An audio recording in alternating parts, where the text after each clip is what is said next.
नमस्कार,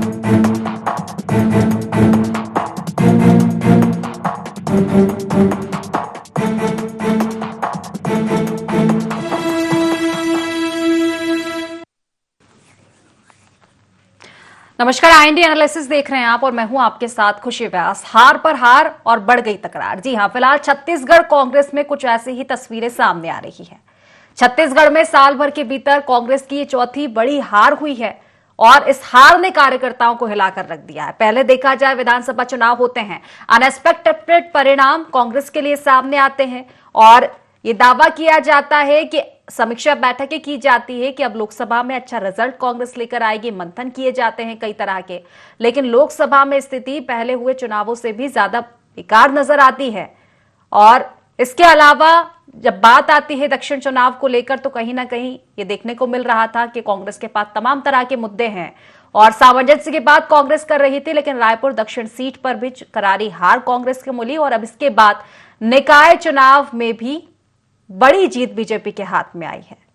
अब इसको लेकर कांग्रेस में फिर से कलह के सुर सुनाई दे रहे हैं। टिकट वितरण से कार्यकर्ता पहले ही नाराज चल रहे थे, अब प्रदेश भर में करारी हार ने कार्यकर्ताओं के गुस्से को 7वें आसमान पर पहुंचा दिया है। कैसे सोशल मीडिया पर फूट रहा कार्यकर्ताओं का गुस्सा और किससे मांगा जा रहा है इस्तीफा, इसी को लेकर आज हम चर्चा करेंगे, लेकिन उसको समझने से पहले अब एक रिपोर्ट हम आपको दिखाते हैं। कहीं खुलासे की धमकी, कहीं पैसों के लेन देन का आरोप, कहीं इस्तीफे की मांग, तो कहीं कार्यकर्ताओं की उपेक्षा का आरोप। सोशल मीडिया प्लेटफॉर्म पर इस समय हर तरफ कांग्रेसियों का गुस्सा नजर आ रहा है। आलम यह है कि शहर अध्यक्ष और प्रदेश अध्यक्ष से जहां इस्तीफा मांगा जा रहा है, तो वहीं पैसों के लेन देन को लेकर खुलासे की धमकी तक दी जा रही है। बात इतने में ही खत्म नहीं होती।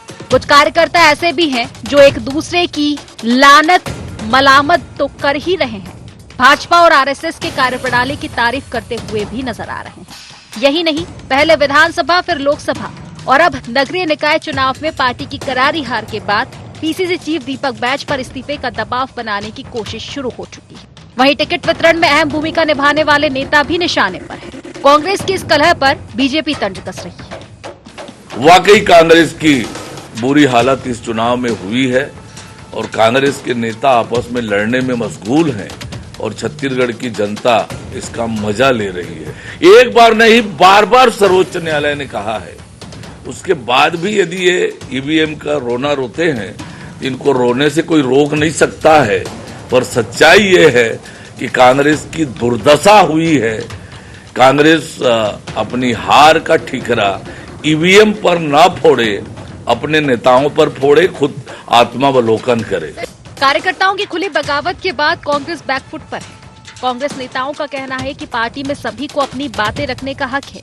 हार पर चिंतन के लिए जल्द ही समीक्षा बैठक होगी, तब सभी अपनी बात कहेंगे। चर्चा होगी और उसमें सब बातें आएगी, लेकिन ये जिम्मेदारी हम सबकी है और पार्टी के जो प्रत्याशी हारे हैं उसकी जिम्मेदारी सब कलेक्टिव लीडरशिप में जो काम चलता है उसकी है। हमारे प्रदेश अध्यक्ष जी और हमारे बड़े नेता लोग तय करेंगे कि कब समीक्षा बैठक होगी। इस तरह की बातें जब चुनाव हारते हैं तो आती रहती है, लेकिन वास्तव में जब समीक्षा बैठकें होगी, चर्चा होगी, तब वास्तविक की स्थिति क्या है वो पता चलेगा। कांग्रेस के कार्यकर्ता वो नहीं होंगे, वो आरएसएस के लोग ही होंगे जो इस तरह की बातें कर रहे हैं। ये उनका विचार है। मैं अभी मुझे जो विचार व्यक्त करना होगा मैं पार्टी के भीतर रहूँ, क्योंकि सोशल मीडिया में आना अलग बात है, लेकिन ये हार तो बड़ी हार हुई है निश्चित रूप से। और इसके मामले में जहाँ तक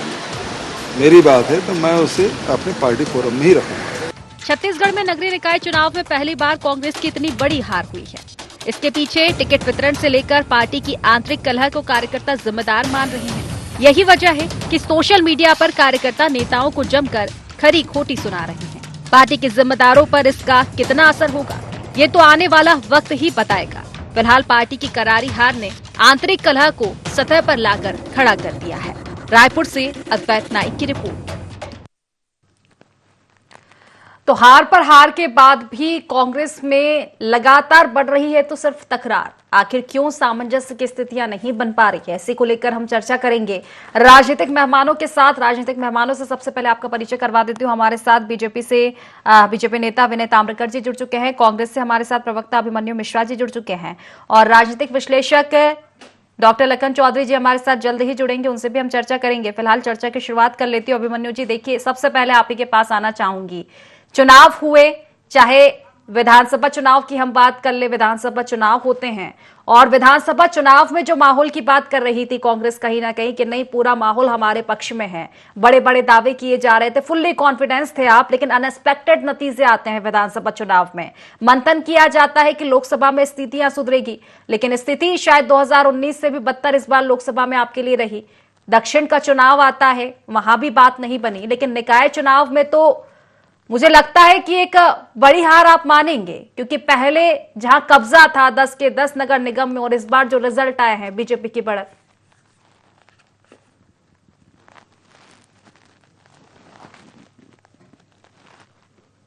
अभिमन्यु जी, आवाज मिल पा रही है?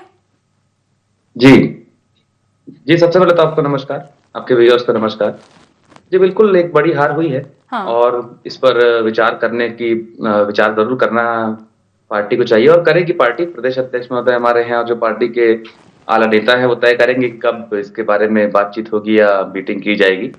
और कहीं ना कहीं एक विधानसभा से जो एक शुरुआत हुई है तो लगातार वो लहर अभी तक चल रही है भारतीय जनता पार्टी की, और जो जनादेश है उसकी नैतिक जिम्मेदारी है, हमें उसकी जनादेश हमें स्वीकार करना ही चाहिए और स्वीकार होता ही है जनादेश।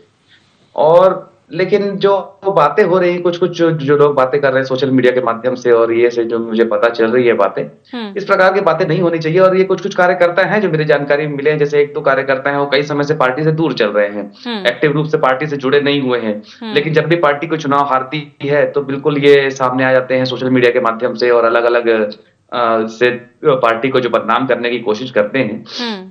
हो सकता है कहीं ना कहीं इनकी जो पर्सनल कुछ बातें हों जो पूरी ना हो पाई हो पार्टी में, इस वजह से इन लोगों ने पार्टी से काफी समय से दूरी बना ली है। जैसे 1-2 ट्वीट्स में देख रहा था फेसबुक में जो लोगों ने लिखा था, उसमें से 1-2 लोग तो ऐसे हैं जो काफी समय से, जिनको मैंने न कांग्रेस भवन में देखा है न पार्टी किसी कार्यक्रम में देखा है। तो इस प्रकार की बातें हैं। जो बता रहे थे कि आरएसएस की प्रणाली की तारीफ कर रहे थे, वो भी वही थे जो कई समय से कांग्रेस से दूर है।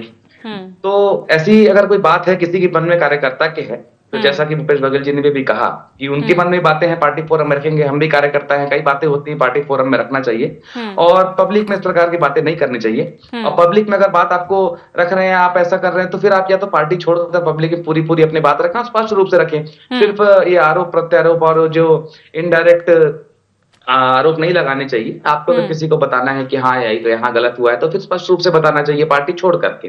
अगर आप पार्टी में हैं और पार्टी के सदस्य हैं और पार्टी में आगे भी रहना चाहते हैं तो फिर ये सब बातें बाहर नहीं होनी चाहिए, पार्टी फोरम में ही होनी चाहिए। और हारे तो खैर ठीक है, हार जीत लगी रहती है, लोकतंत्र का हिस्सा है। और जो भी कारण रहे, जिस भी कारण से हम लोगों तक अपनी बात नहीं पहुंचा कारण पाए, देखिए, तो मैं एक बार फिर बिल्कुल अभिमन्यु जी, देखिए, कारण जाएगी। मुझे लगता है कि हर चुनाव के बाद जो समीक्षा बैठकें आपकी होती है, कारण का पता लग जाता है और कारण कहीं ना कहीं मुझे लगता है कि मैक्सिमम यही रहता है कि कलह कहीं ना कहीं कांग्रेस में बिखरी हुई है, जो सही नहीं हो पा रही है। मैं पहले भी जिक्र कर चुकी हूँ कि चुनाव पहले भी निकल चुके हैं, विधानसभा, लोकसभा, और अब निकाय चुनाव में जो स्थिति बनी हुई है, तो कहीं तो आग लगी होगी, तभी इतना धुआं उठ रहा है। तो सबसे बड़ा सवाल यही है कि क्या कांग्रेस आपस में ही लड़ती रहेगी, ये सामंजस्य नहीं बन पाएगा? नहीं, देखिए ऐसी बात कुछ नहीं है, सबको एक साथ लेकर के चलने की बात होती है। और जो कंपटीशन होता है वो तो हर पार्टी में होता है, और कोई भी व्यक्ति अगर किसी पार्टी में जुड़ता है तो आगे बढ़ना चाहता है। जब टिकट की बात आती है तो जाहिर सी बात है हर किसी को टिकट नहीं मिल पाती है, किसी को टिकट मिलती है, बाकी लोग भी रह जाते हैं। लेकिन वही सब नाराजगियां जो हैं वो सबको संभालना और सबको लेके चलना, यही कहीं ना कहीं बहुत जरूरी होता है। तो ये सब सारी बातों पर हम विचार करेंगे। और जो भी बातें हुई, जैसे पहले भी चुनाव हुए 2023 का जो विधानसभा चुनाव था, जिसमें हम काफी आश्वस्त थे, जो आपने अभी कहा थोड़ी देर पहले कि हम अपने काम को लेकर आश्वस्त थे, जो हमने 5 साल सरकार चलाई इसको लेकर आश्वस्त थे। लेकिन कहीं ना कहीं गलतियां हुई, बीजेपी का जो मैनिफेस्टो था लगभग हमारे मैनिफेस्टो के आसपास रहा।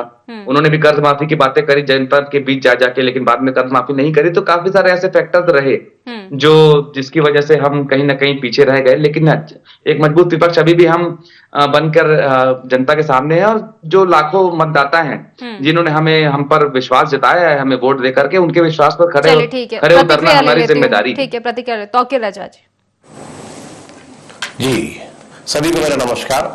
वैसे तो ये इनका आंतरिक मामला है, लेकिन चूंकि ये सार्वजनिक हो चुका है और ये दिखा रहा है कि इनका द्वंद्व जो है आज खिसियानी बिल्ली खम्बा नोचे वाली स्थिति, हार रहे हैं तो नोच रहे हैं, एक दूसरे को खसोट रहे हैं, ये स्थिति बन गई है। और अभी इससे ज्यादा बुरी स्थिति उनकी इसलिए होने वाली है, अमरजीत भगत ने सीधा सीधा इल्जाम इनके चारों नेताओं पर लगा चुके हैं, जबकि पूर्व मंत्री भी रहे, और उनकी स्थिति क्या है ये सब जानते हैं। और आज ये उन्होंने इल्जाम लगाया है भूपेश बघेल, टीएस बाबा और चरणदास महन और दीपक बैज, क्योंकि ये चारों खाने चित हो चुके हैं अपने अपने क्षेत्र में, अपने अपने क्षेत्र के ये महारथी माने जाते थे। आप इसके अलावा भी देखिए बस्तर में दीपक बैज का तो वर्चस्व खत्म हुआ ही हुआ। पूर्व प्रदेश अध्यक्ष मोहन मरकाम का जो क्षेत्र था, पूर्व मंत्री भी थे, उनका भी क्षेत्र ढह गया। उसके साथ साथ कवासी लखमा का क्षेत्र ढह गया। तो ये बताता है कि वहां पर भी विकास हुआ है, विकास को लोगों ने सराहा है, वादों को सराहा है, ये विष्णु के अटल विश्वास का जो है उसको सराहा है, उस पर मोहर लगी है। और लेकिन ये आपसी खींचतान जो है इसलिए आ गई धरातल पर, क्योंकि इन्होंने काम नहीं किया, इन्होंने विकास नहीं किया, इन्होंने विनाश किया है। प्रदेश का जो है हमारा जो आर्थिक जो मजबूती लाना चाहिए था, वो आर्थिक जो है अपने को आर्थिक रूप से मजबूत किया, और उसके कारण से भ्रष्टाचार को बढ़ावा मिला। भ्रष्टाचार को इन्होंने सिर्फ डबल इंजन की सरकार ने बढ़ावा दिया, और उसके कारण से चाहे वो प्रदेश के नेता हो, चाहे वो लोकल एक ब्लॉक स्तर का नेता हो, हर जगह भ्रष्टाचार हावी रहा। जनता ने इसको देखा, करीब से देखा, समझा। वादा इन्होंने 36 वादे किए थे, एक भी पूरे नहीं किए। खासतौर पे इनका वादा आज तक उस बात को बोला जाता है कि शराब जो है, शराबबंदी का इन्होंने वादा किया था, उसमें शराबबंदी ना करके शराब के कई सारे जो है समानांतर दुकान खोल के भ्रष्टाचार कर दिया। इसलिए इसके नेता तो अंदर ही अंदर है, लेकिन जब नेता अंदर हुए तो ये उनका विरोध करना चाहिए या शांत हो जाना चाहिए, तो उनका समर्थन करते हुए उनको घेर दिए ईडी के खिलाफ। तो ये बताता है कि जनता समझ रही थी कि आप किसके साथ हैं, भ्रष्टाचार के साथ हैं, भ्रष्टाचारी के साथ है या ईमानदार के साथ है। आप भ्रष्टाचारी के साथ खड़े होकर उनका समर्थन करते हैं, इल्जाम ईडी पर लगा रहे थे, जबकि ईडी ने कार्रवाई करी, कोर्ट में पेश किया, और कोर्ट ने उनको जमानत नहीं दे रही है। आपको मानना चाहिए था, लेकिन आप मानने को तैयार नहीं थे, और उसी कारण से आपके सिर्फ नेता नहीं गए। अगर ऐसी बात थी कि राजनीतिक दुर्भावना जैसे इस प्रकार से इल्जाम लगाया जा रहा था, तो राजनीतिक दुर्भावना थी तो आपके अधिकारी भी जेल गए। आईएएस, दो आईएएस, और सुपर सीएम लेडी जो है वो आपकी सौम्या चौरासी जैसी सुपर सीएम जिसके नाम से दबदबा था, तूती बोलती थी, वो अंदर चले गए।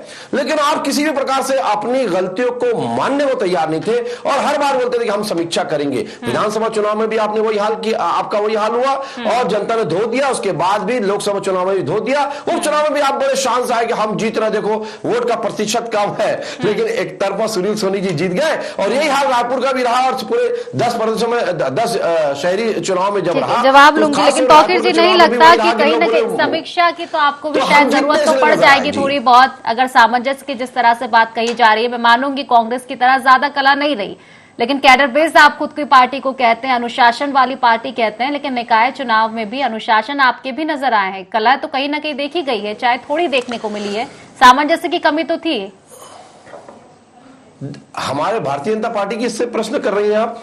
जी, आपसे ही कर रही हूँ तौकीर जी। देखिए, केडर बेस्ड पार्टी ये बात सत्य है, और हम राजनीति सूचिता की राजनीति करते हैं, और विरोध होता है, लेकिन इस प्रकार से नहीं जिस प्रकार से इनका सिर फुटबॉल हो रहा है, खींचतान हो रहा है, एक दूसरे कपड़े फाड़ रहे हैं, ये स्थिति नहीं थी। विरोध हुआ, बिल्कुल उन्होंने विरोध किया, हम मानते हैं इस बात को। लोकतंत्र में सबको अधिकार है अपना विरोध करने का, लेकिन जब हम मनाने गए तो वो बैठे, माने, और हमारे वापस अपने परिवार में आ गए। बर्तन है, टकराते हैं, लेकिन इस प्रकार से नहीं टकराए कि एक दूसरे के बर्तन को चपेट के तोड़ दिया, फोड़ दिया, मरोड़ दिया, ये स्थिति नहीं हुई। किसी का सर फोड़ दिया, किसी के कुर्ते फाड़ दिए या कालिक पोत दिया, यह स्थिति हमारे यहां कभी नहीं रही। लेकिन इनके यहां स्थिति तो इससे ज्यादा बदतर और अभी और होने वाली है। क्योंकि अब तो इनके पास कहीं सरकार गिनी चुनी बची है, कुछ एक आध दो प्रदेशों में। आप भी जानते हैं कि क्या स्थिति है, और एटीएम बना रहा जो है छत्तीसगढ़, और यहां का पैसा जो है एटीएम पहुंच के 10 जनपद जाता रहा। यह भी जनता ने समझा। आज हाईटेक जमाना है साहब, आप किसको छुपाओगे? मोबाइल एक ऐसी चीज है जिसके कारण गरीब से गरीब जनता के पास आज जो है मोबाइल है, और वो बाकायदा हाई टेक्नोलॉजी के साथ कारण वो सारी चीज को समझता है, सारी न्यूज उसके पास पहुंच रही है। कोई आप झूठा नंबर जिस प्रकार से ढेर लगा दिया झूठ का भूपेश बघेल ने, झूठ बोल बोल के, झूठे वादे कर करके, लेकिन एक भी वादा पूरा नहीं किया धरातल। ठीक है, चलिए ठीक है, बिल्कुल जवाब लूंगी अभिमन्यु जी से। उससे पहले एक प्रतिक्रिया डॉक्टर लखन चौधरी जी से ले लेती हूँ। लखन जी देखिए, एक बात मुझे लगता है कि राजनीतिक गलियारों में सुनने को मिलती है, और ना मैं इसमें सिर्फ छत्तीसगढ़ की बात करूंगी, ऐसे कई प्रदेश है, मध्य प्रदेश का भी उदाहरण इसमें मैं दे सकती हूं, कि बात कही जाती है कि बाकी पार्टियां दूसरे दल से लड़ती है, लेकिन कांग्रेस कहीं ना कहीं आपस में ही लड़ती हुई नजर आती है। और ये बड़ी बात हो जाती है कि अगर आपस में ही पार्टी लड़ती रहेगी तो क्या सामने वाले दल का उतना मुकाबला कर पाएगी। पहले उदाहरण रहे हैं बाकी चुनाव के, विधानसभा, लोकसभा, दक्षिण रायपुर दक्षिण का चुनाव भी रहा है। और ये जब चुनाव खत्म होते तो एक चीज देखी जाती है, समीक्षा बैठकें होती है तो कलह कांग्रेस के साथ नजर आती है, लेकिन इस बार भी वही चीज है। आखिर कब तक, क्या सामंजस्य की स्थिति में कांग्रेस नजर नहीं आ रही है?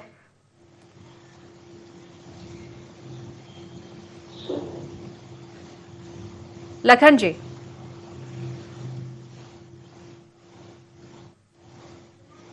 चलिए फिलहाल शायद संपर्क हो नहीं पा रहा। अभिमन्यु जी देखिए, आपसे भी मैं यही सवाल लूंगी, आखिर सामंजस्य बन क्यों नहीं पा रहा है?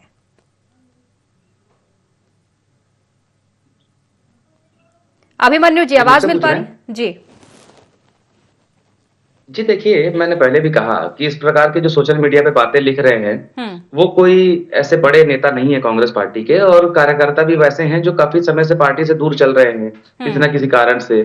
तो ऐसे इससे इस पर निष्कर्ष पहुंचना कि कांग्रेस पार्टी में कुछ टूट है या कुछ है, ये कोई जरूरी नहीं है कि उनकी बातें सही हो या वो जो कह रहे हैं वो बिल्कुल वो अधिकृत बातें हो कांग्रेस पार्टी की, क्योंकि वो कोई इतने बड़े पदों पर है नहीं वे लोग जो इस प्रकार की बातें कर रहे हैं। उसके अलावा जो कह रहे थे, अभी जो बातें कर रहे थे तो जी मैं सुन रहा था, असल में उनकी जो सरकार ने, जो उनकी पार्टी ने अभी 5 साल हमारी जब सरकार चली तो ऐसे ही झूठे आरोप लगा करके ज्यादातर जो है हमें बदनाम करने का काम किया। आप देखेंगे आज भी कवासी लखमा जी को जेल में डालकर रखा हुआ है, उनके खिलाफ चार्जशीट पेश नहीं कर पा रहे। देवेंद्र यादव जी जेल में है, उनके खिलाफ चार्जशीट पेश नहीं कर पा रहे। तो कहीं ना कहीं ऐसा लगता है फिर उसके कि राजनीतिक कारण है उन्हें जेल में डालने का।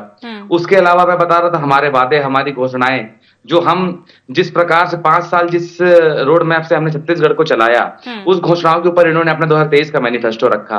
देखिए, भ्रष्टाचार की बात ये हमारी कर रहे थे। 15 साल में इन्होंने भ्रष्टाचार का गढ़ जो छत्तीसगढ़ को बनाया और नक्सलवाद को जो पालन पोषण किया, 3 ब्लॉक से नक्सलवाद जो है वो 18 जिलों पर पहुंच गया।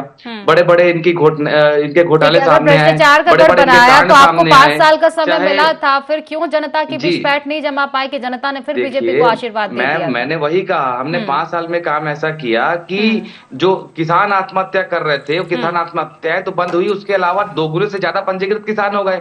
हमने ग्रामीण अर्थव्यवस्था पर ध्यान दिया, लेकिन जो इन्होंने झूठ बोला, जनता से झूठ बोल करके और जो ईडी सीबीआई का गलत इस्तेमाल करके जो हमारी पार्टी के नेताओं को छवि धूमिल करने का काम किया।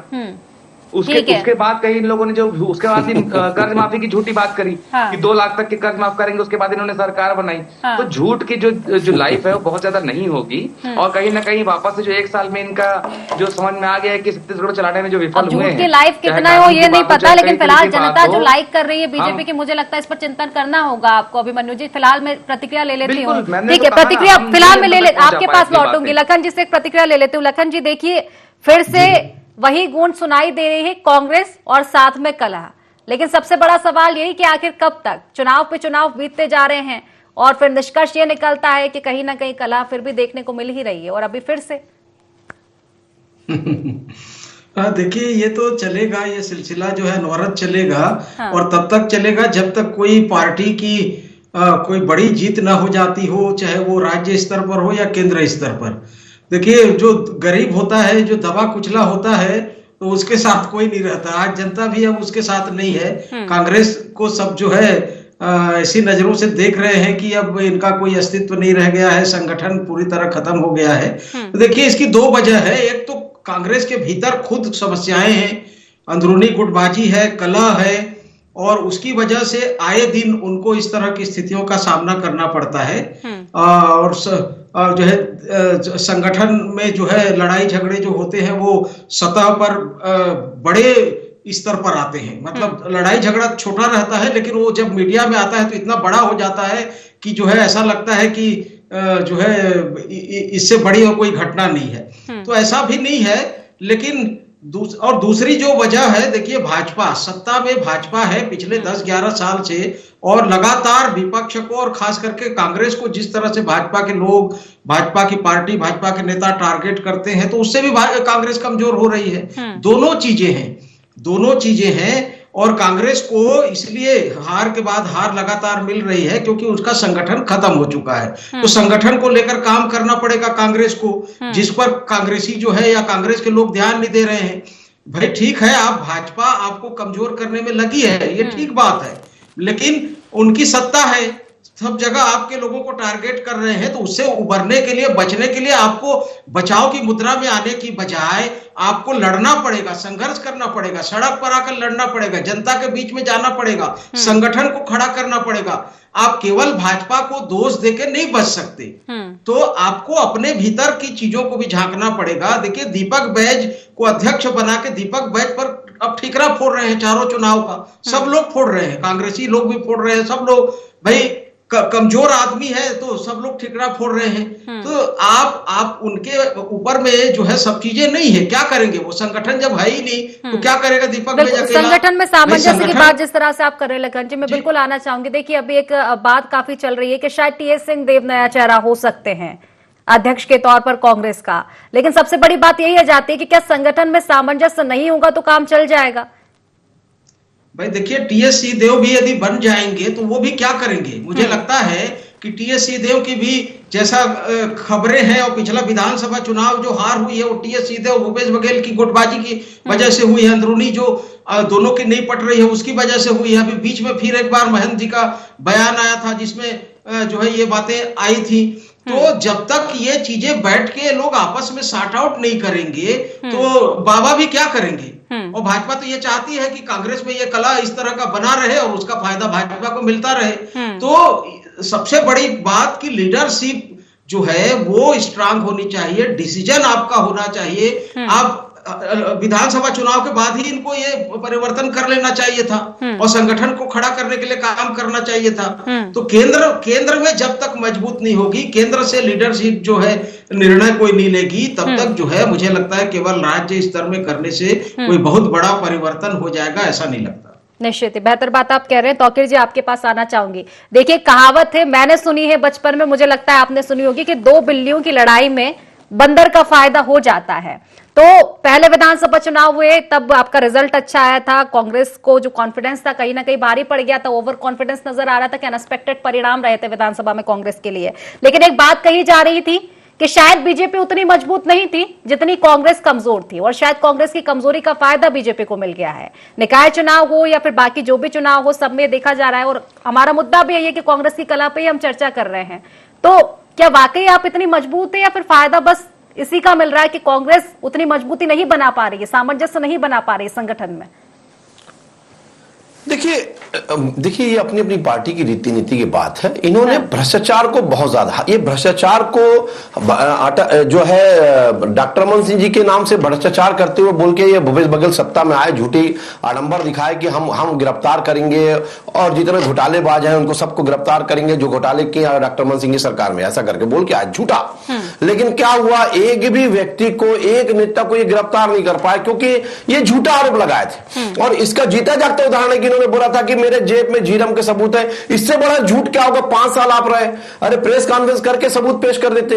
लेकिन इससे दिखता है कि ये बोलते झूठ थे, करते कुछ थे, और झूठा इसका जीता जागता उदाहरण। और दूसरा बताऊंगा कि इन्होंने बोला जीरम कांड के सबूत है, तो ये बोलते कि हम नक्सलियों के साथ नहीं है। तो अर्बन नक्सल को लाल बत्ती बैठाल के दे के बैठा के क्यों रखे थे अपने जेब में, अपनी गोद में भूपेश बघेल जी? जरा ये बताइए, आप किस मुंह से बात करते हैं? अरे संवैधानिक संस्था को, एजेंसियों को आपने झूठा इल्जाम लगा के बोलते रहे। जनता ये देखते हैं कि अरे देख रही है कि वो गिरफ्तार हुआ है, वो अपराधी है, उसके साथ साबित कर रही है। आपको लगता है तो आप कोर्ट जाइए, बिल्कुल कोर्ट से फैसला होगा। कोर्ट ने फैसला क्यों नहीं उनके पक्ष में लिया? चाहे देवेंद्र यादव की अभी बात कर रहे थे, देवेंद्र यादव ये बोल रहे थे कि छोटे नेता लिख रहे हैं फेसबुक पे। अरे भाई अमरजीत क्या छोटा नेता है क्या? है, पूर्व मंत्री रहे, खाद्य मंत्री रहे, भ्रष्टाचार घोटाला खुद घेरे हुए 4 व्यक्ति के ऊपर इल्जाम लगा रहे हैं। अमरजीत जी की टीएस बाबा से नहीं पड़ती, टीएस बाबा की भूपेश बघेल से नहीं पड़ती, चरण पासवान से भूपेश बघेल नहीं पड़ती। ये गुटबाजी हावी होकर रखी है। चारों लोगों ने उन्होंने खुला इल्जाम लगाया कि अपना अपना क्षेत्र बांट करके अपने क्षेत्र में काम करते, उसके बाद भी अपने क्षेत्र को नहीं बचा पाए।